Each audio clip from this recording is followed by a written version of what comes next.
Well, I'm Alan Dale from Gale Force Wins. An absolute pleasure to be here at the 36th Annual Baie Peninsula Mining Conference. I want to tell you, great conversations happen in this room, and they are brought to us by the good people of Brook Construction, High-Tech Communication, and Western Petroleum. They understand that everybody's voices matter and they should be heard. And on that note, why don't you introduce yourself, tell us what you do.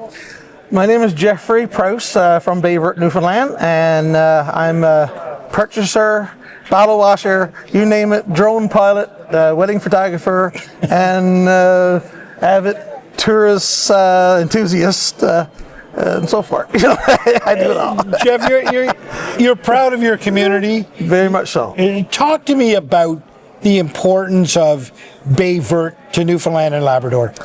Oh my! Right now, Baie Verte, I think, if there was a scale of communities right now, I'd say Baie Verte will be quite to the top, very, very close to the top for what's coming down the pipes, let's say, right? Especially when it comes to the mining industry and the interest that's here in this peninsula and the finds that's been happening with both gold mines and copper mines that's here in the area.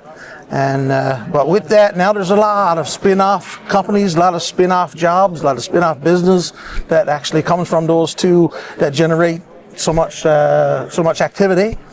But I like for myself, I think another avenue is tourism. And with the mining industry and with so much activity and so much history this community has, that I think we are able to draw more people into this area to see what we're all about. I mean, it is spectacular here. Yes. It is beautiful here. Yes, we do have some great scenery, and different times of the year you'll see the big icebergs coming in the bay, and it's beautiful.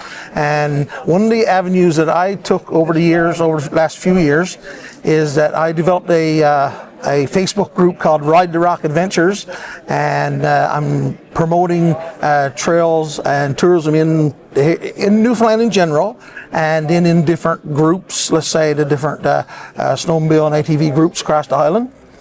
And I try to promote different organizations and people to support these individual groups, because a lot of these groups got their own, let's say, little fundraising niches type deal. So without the individuals of the island, let's say, that's living here, and tourists that comes in, that would help in, let's say, buy little stickers, that's $25 or so, or $20 just to help. It's not a big lot of money, but I know a lot of tourists, they don't mind throwing out $20 here, $20 there for a sticker. That helps promote trails, that in turn is a snowball effect. So the better the trails, the better the publicity we get, because there's so many people that be on those trails.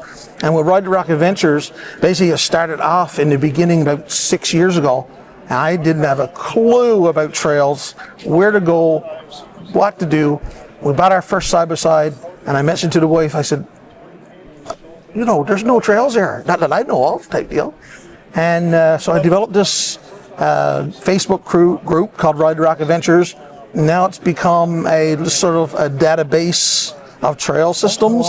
And I sort of encourage the overall umbrella of the trail systems personally. And I sort of help all the little individual ATV, snowmobile groups out there by promoting these individual groups. So we all work together collectively, and hopefully we'll end up with a better product when it comes to promoting Newfoundland and the trail system. What does a Ride the Rock adventure look like? But tell me about that. Well, right now we got 13,200-ish members, and it's all free. It's a Facebook group created, just like I said, just for information. And it's become a fairly large database now, where you, let's say, would come in, say you didn't know where to go or what to do, want to know some scenery, want to know some places to visit and to check out and get your picture done, or take pictures of the different areas of the island. You can go into Ride the Rock Adventures on Facebook, type pretty much any question in: where could I stay for a night? How many kilometers from such place to such place? that information, just ask the question, and you will get thousands of answers, responses come back. So it's a great database of information. So that's about it. Basically, it's become right now. It's a database of information. Nice. Yeah.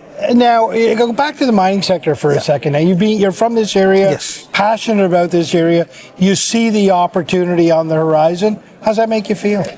Well, great, because it sort of, again, it encompasses so much things in the area that if someone want to come in now and think about developing some kind of a business with the things that's happened with the mining industry, I'll say the base of people that would avail of almost any type of business now is going to get greater, right? Because there's going to be more people coming into the area.